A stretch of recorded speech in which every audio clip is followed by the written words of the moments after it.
Is there a reason why you're not participating? I'm confused. Why? Because I thought it stopped recording, but it didn't. So I got it again. But as you see how it's just folded to that 1.5 inches she did. So it's folded or taped all the way up. So you want to tape it all the way up, and then you want to take your bag, whichever end you want, it doesn't matter. I feel like it's trying to come unfolded. Unless it's patterned, then you can match it up, but I ain't about that life, so I'm not concerned. How far up are you going? I'm going, if you really want the measurements of it, I am going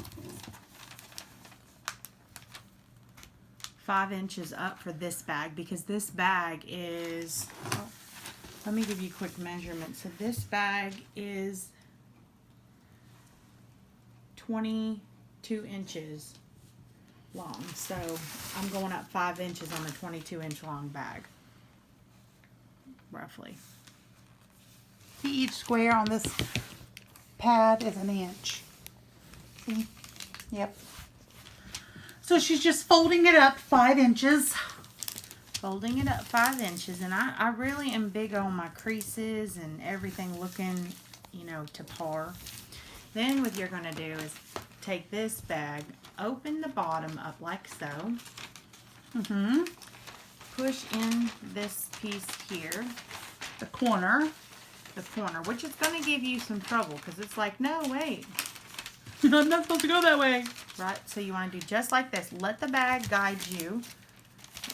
For this case right here, you have to use your finger to kind of guide that down. Just like this. Look at that. And as you can see, this other side over here is already ready to participate. It's just like, yes, I've got what we're doing. I'm going to go ahead and fold myself right on down. So it'll do that for you, which is always awesome. And then what you do, when you have it participating now, I don't know why we're not helping through. Oh, probably because of that middle thing.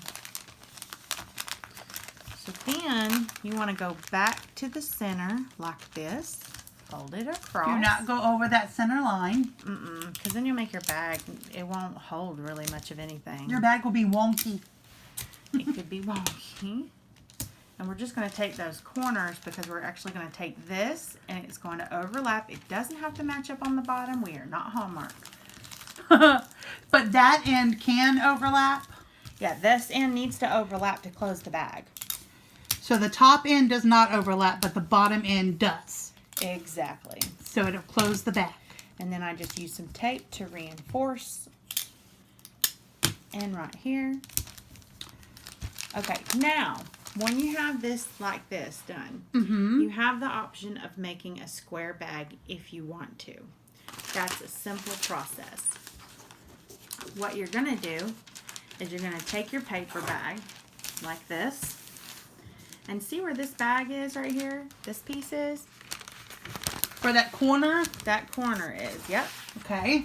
Fold right at that corner inward, whichever direction, doesn't matter, but just fold it inward. So she folded it inward. And crease it real well. What about that? At the bottom, you didn't crease it real well. And then we're going to do the same to this side here. And even if they don't look like they're going to be the same size, it doesn't matter. Follow the bottom of the bag. That's what's important. Okay. If you want more preciseness, well, you can take your time and do so, but I don't have time to do so. So now that we have that done and creased nicely, we're going to open up our bag.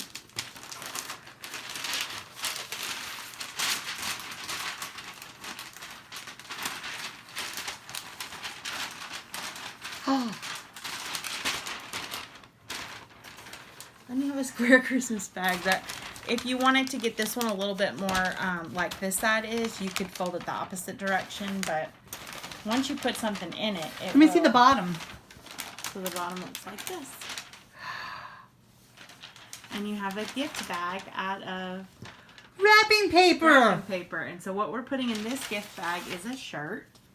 So I'm actually going to fold the shirt over like this and go all the way down to the bottom with it. So this is a little bit too tall for this. So you could actually bag. cut off the top and do it again. You can. In fact, I think that's what we're actually going to do is end up making 2 bags out of the one. That's amazing. I think so. Don't cut the shirt. The shirt's down there.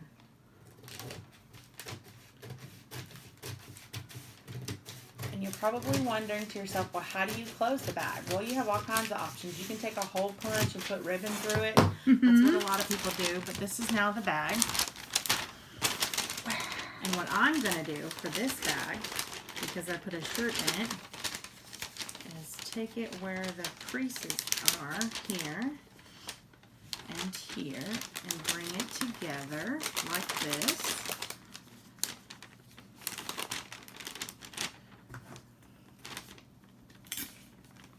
I'll show you how I do my bags. And I think bags are just much easier if you have an autistic child like mine. My kid, after like the first or second presents, like, I'm done. He is. Every year he could have a million toys under that tree, and he's like, I got one to play with, I'm good. And I'm like, why do I buy all this stuff every year? It's because I have the need, because like our thing says on our Facebook page, literally it's the most simplest things that please these children. And mine has asked for one thing for the past 3 years, and this year he got it. So we're just going to go here and here, so it looks like this now. And then what I like to do is I like the pretty side to show, so I'm going to fold this down like this. Fold it one more time.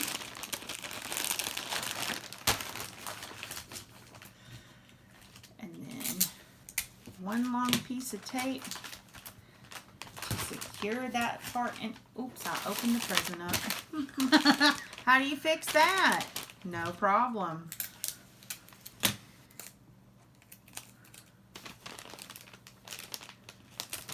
Grab a little piece of tape. No one will ever know, except for y'all, because I told you. And you could actually go down like this if you wanted to kind of make it an awkward shaped present, which I think I'm actually going to do. I like that. It's really weird shaped, and it makes them like, what is that? Let's go ahead and just tape it on down. We use a lot of tape. We're not into renew, reuse, or recycling today. It's Christmas. We'll recycle after. She's getting a bow out of the bow box. No, I gotta find him a bow. He loves these kinds of bows with all the colors.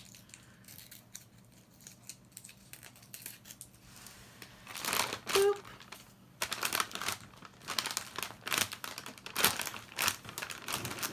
Alright, so then we're gonna pick out a name thing in just a second. So let's do, what are we gonna do with this leftovers? And we have that piece, but that's okay. What I'm going to do is a little bit different with this. But now you know how to make a gift bag should you need one. So we have this shirt. Get off my shirt. And what I like to do with these shirts, this shirt here, this one I'm going to roll up like so. And the best part about having the bag already done is you can simply put this in here. It may not work though, because it may not be long enough. What I'm trying to do with it. Can you, Chrissy, put your finger on that? Alright. We'll see. So when you have it rolled up like this, it is as simple as rolling it right up like that. So you're making kind of a funky cylinder type shape. This is where tape hates me. What's your mortal enemy? Tape. Now, to close it, I'm going to smush down on this side. You're going to fold in all these little tourniquets, which y'all cannot see. So I will show you on the next round when I go to do the next one. Well, You see how it pushes down right here, and then this side pushes down, and then this side pushes down, and then you get here to this side, and it wants to be a little hangry. I don't know how wrapping paper can be hungry, but you know. So basically, you end up like that. A piece of tape to close it up like so. A bow on that end. Same thing on this end here. You just want to, you can do this kind of fold if you want to fold it like that. And what I'm doing is I'm going in and just like the first one, this piece here, I'm pushing this in and then bringing this down.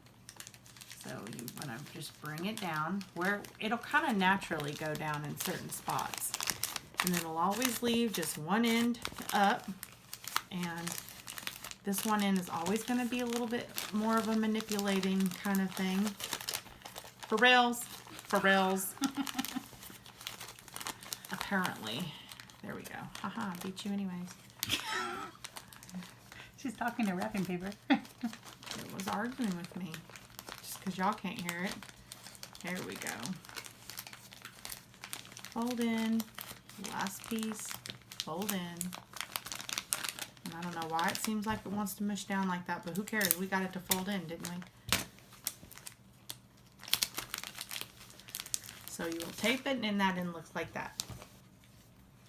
And we're going to reinforce the other direction because this one decided it was going to be nasty to us. Now that you have your cylinder, I'm going to kind of push it into shape because I didn't really want to do what I wanted to do. For my son who doesn't give a crap what the wrapping paper really looks like, I would stick a bow on each end, you know, because some people would care, but this is Jacob we're talking about, and he doesn't care. He likes to just open the presents. Maybe we'll get him to open more than one this year. And then for the gift that doesn't keep giving,